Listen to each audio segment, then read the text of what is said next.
Bollywood star couple Ranbir and Alia Bhatt గురించి ప్రత్యేకంగా చెప్పాల్సిన అక్కర్లేదు. ఈ దంపతులిద్దరూ కలిసి బ్రహ్మాస్త్రం అనే చిత్రంలో కూడా కలిసి నటించి ప్రేక్షకులను మెప్పించిన విషయం తెలిసిందే. అయితే కొన్నేళ్ల పాటు వీరిద్దరూ డేటింగ్లో ఉన్న ఈ జంట 14 ఏప్రిల్ 2022న ఇరు కుటుంబాల సభ్యులను ఒప్పించి పెళ్లి చేసుకున్నారు. వీరి ప్రేమకు చిహ్నంగా రాహా అనే క్యూట్ పాప జన్మించింది. అయితే మొదట్లో రణబీర్ ఫ్యామిలీ బయట ఎక్కడ కనిపించినా కుమార్తె ఫేస్ ను కవర్ చేసేది. చాలా రోజుల తర్వాత చిన్నారి రాహా ముఖాన్ని రివీల్ చేశారు. కొన్ని రోజుల నుంచి ఈ బుజ్జాయికి సంబంధించిన పలు ఫోటోలు, వీడియోలు కూడా సోషల్ మీడియాలో ట్రెండింగ్ లో ఉన్నాయి. పలు ఇంటర్వ్యూల్లో కూడా రణబీర్ అండ్ ఆలియాకు పాప గురించి ప్రశ్నలు ఎదురవుతూ ఉంటాయి. ప్రెసెంట్ వీరిద్దరూ అటు ఫ్యామిలీ లైఫ్ ని లీడ్ చేస్తూ ఇటు సినిమాల్లో కూడా నటిస్తున్నారు.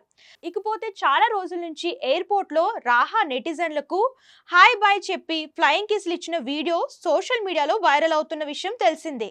కానీ ఇందులో రాహా వాయిస్ మాత్రం ఇన్ని రోజులుగా వినిపించలేదు. ప్రస్తుతం రాహా అభిమానులకు బాయ్ అని క్యూట్ గా చెప్పిన వాయిస్ నెట్టింట వైరల్ అవుతుంది.